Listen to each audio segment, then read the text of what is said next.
आप सभी को भगवान बिरसा मुंडा की जयंती की बहुत बहुत बधाई। साथियों, 10 साल पहले का इतिहास देखे तो हम इस महामानव भगवान बिरसा मुंडा को नहीं जानते थे, टेंटिया मामा को नहीं जानते थे और संविधान के निर्माता डॉक्टर भीमराव अंबेडकर को नहीं जानते थे साथियों।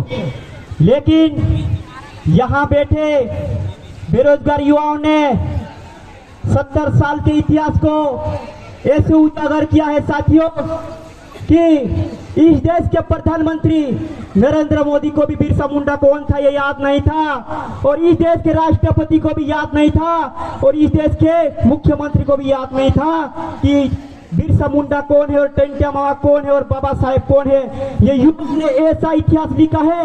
कौन कहता है कि हमारा संगठन कमजोर है साथियों? आप एक बार आग उठा के देखिए साथियों, भारत देश के कोने कोने में बिरसा मुंडा जयंती मना रहे हैं साथियों। मना रहे नहीं मना रहे? तो किसकी जीत है साथियों? आप एक आंख उठा के देखिए, अलीराजपुर जिले के कोने कोने में बिरसा मुंडा जयंती मना रहे हैं। तो ये किसके जन जागृति का खेल है साथियों? ये जन जागरण फैलाने वाली ऐसी कौन सी विचारधारा आप उसको पहचानते हो क्या? ये पीली क्रांति और ये नीली क्रांति ये मामूली क्रांति नहीं साथियों। इस भारत देश में, इस आदिवासी प्रदेश में, इस आदिवासी भारत देश में एक ऐसा भूतकाल पैदा कर दिया साथियों कि भारत के प्रधानमंत्री तो यहाँ आने के लिए मजबूर हो गए हैं, और भारत के प्रधानमंत्री तो महामानव भगवान बिरसा मुंडा को याद करने के लिए मजबूर हो गए हैं साथियों। आपको मैं एक बात याद दिला देना चाहता हूं साथियों, हमें रोकने के लिए, हम सरपंच चुनाव जीते हैं तो हमें रोकने के लिए चारों तरफ एड़ी से लेकर चोटी तक दम लगा दिया, लेकिन हम सारे झुकने वाले नहीं साथियों। हमारे सामने चाहे कितने भी एड़ी से लेकर चोटी तक का दम लगा ले, लेकिन हम रुकने वाले है ही नहीं।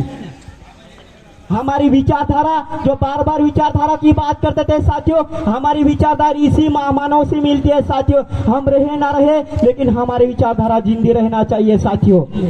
मैं आपको बता देना चाहता हूं साथियों कि जो आग बेरोजगार युवाओं ने लगाई है, ये आग कभी बुझना नहीं चाहिए साथियों। ये आग जन जन में पहुंचना चाहिए साथियों, और ये आग हर घर के युवाओं तक पहुंचना चाहिए, और ये आग हर नेताओं के कान में भी घुसना चाहिए साथियों।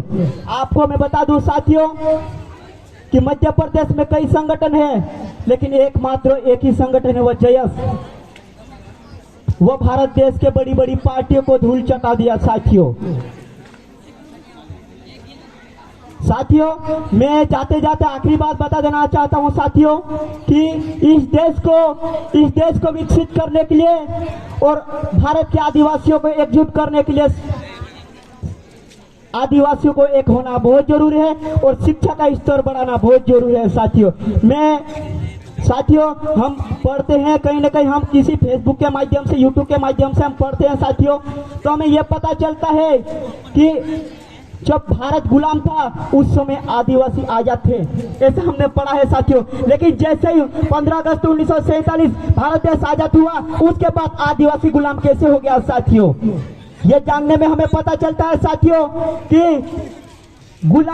जब गुलाम भारत था उस समय सीटियां, जो बाजार के लोग थे ना, जैसे मुंबई जैसी, दिल्ली जैसी सीटियां, वो गुलाम थी, लेकिन आदिवासी क्षेत्र में हम आजाद थे। लेकिन आज हम कैसे गुलाम हो गए साथियों, इस बात को आपको जानना पड़ेगी साथियों। आपको मैं बता दूं साथियों, ये पीली क्रांति ने क्या नहीं किया साथियों। इस भारत देश के मुख्यमंत्री से सबसे ज्यादा पढ़ा लिखा सरपंच बना दिया। यहाँ पे कई ऐसे सरपंच है साथियों, 4-4, 5-5 डिग्री वाले को बना दिया साथियों। तो क्या नहीं किया साथियों? बिरसा मुंडा को याद दिला दिया, टेंटिया मामा को याद दिला दिया, आदिवासी कौन है उसको याद दिला दिया। तो क्या चाहिए आपको? आदिवासी का अधिकार याद दिला दिया।